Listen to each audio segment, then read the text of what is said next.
Good morning, guys. Welcome to the Rustic Handyman. I'm Russ, and on this channel we learn to fix things to become more self-sufficient, and for some of you, so you could start your own service-based business.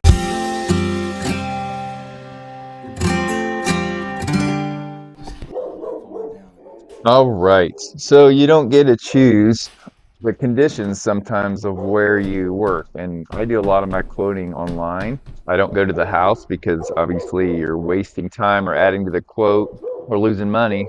And this one here, the guy said his door needed replaced and he had some frame damage, and he wasn't lying about the frame damage. The whole wall was loose on one side, so I knew I had my work cut out for me.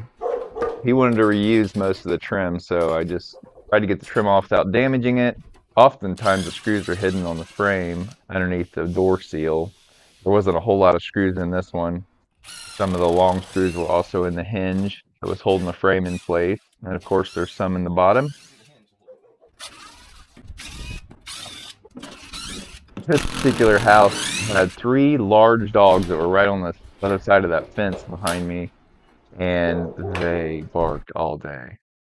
So you can see the wall is offset from the sill. That's because the wood they used isn't really even attached to the cement blocks, and then it wasn't treated wood, and so it obviously got moisture in it and just deteriorated and let that whole wall settle. So I had to figure out how to get that wall back in place and get a new sill put in underneath it. As you can see, that 2x4 is just sitting there. To spare you guys from the dogs barking, I just put some background music in here so it wouldn't be just total silence as I figured this out. I knew I was going to have to access the wood in the wall so I could attach the bottom board of the wall to the new sill, so I cut out a piece of the drywall.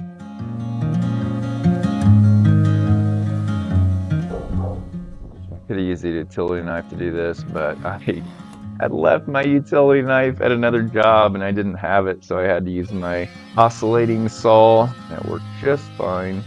A little overkill.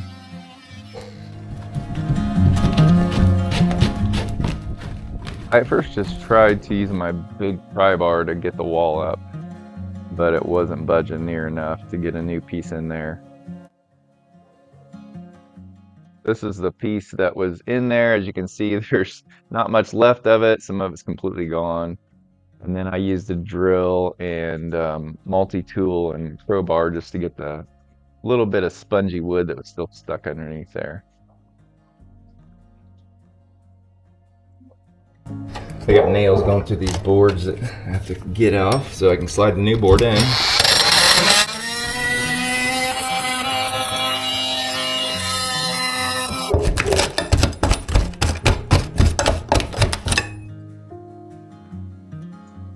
I apologize. I didn't do as good of a job filming this as I normally would, and those dogs barked all day. They did not like us messing with their cage area.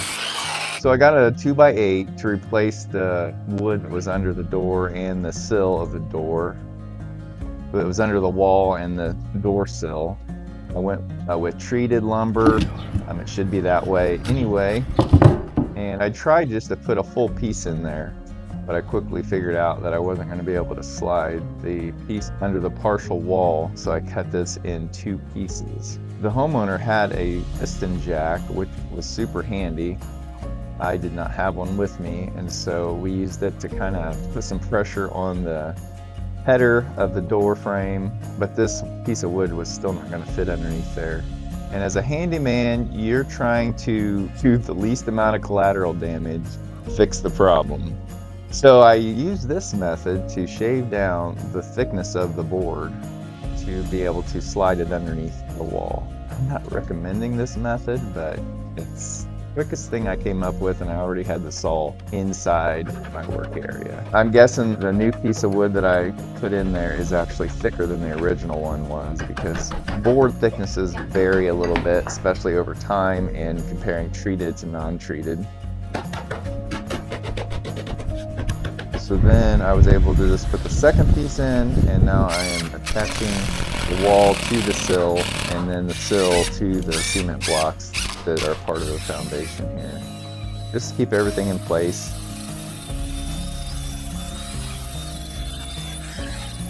Obviously, I used concrete drill bit to go into the cement blocks.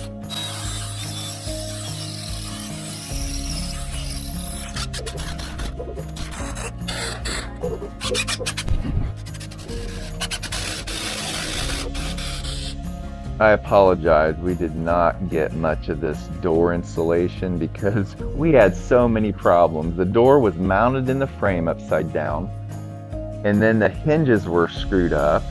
The top hinge was different than the other one, so I think that was causing us problems with the door closing correctly. And there was no seal on the bottom of this door, so the homeowner's going to have to put his own seal on later when he gets one. And it just caused us problems. We finally got it mounted and closing okay, but it was just frustrating. And so I forgot to film a lot of it. So yeah, took the old trim off because he wanted to reuse it, save him some money. And then I just put a new piece of drywall on here, covering up the work we did. And then I mixed some hot mud here. Mudded up my screw heads, taped up the seam.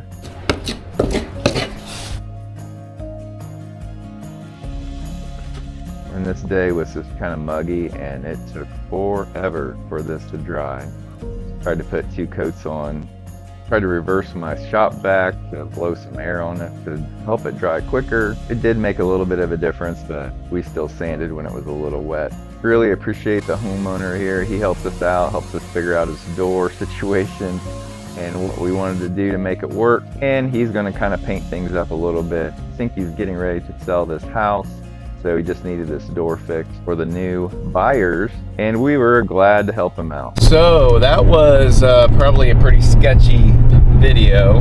Yeah, we ran into some problems. The guy had well, first of all, the wall was busted and loose on the side of the door, and so we had to fix that problem. The bigger problem was he had bought a door off of someone that was like an extra door from a construction job or something, and the door was mounted on the hinges upside down, first of all, and there was just problems. The hinges weren't on the same distance, and just it was a nightmare. That was just supposed to be an install, and he said a little bit of the frame was damaged. Anyway, all in all, he treated us really well. We got the job done, so hopefully you learned a little something from all that. It's like 4 in the afternoon. We haven't had lunch yet. Some days go good, some days don't go so good, but you always learn something and you're always wiser for the next time. So anyway, if you like this type of content, think about subscribing to the channel, give the video a like, that helps a lot. And until next time, good luck with all your projects. We're gonna go get some lunch.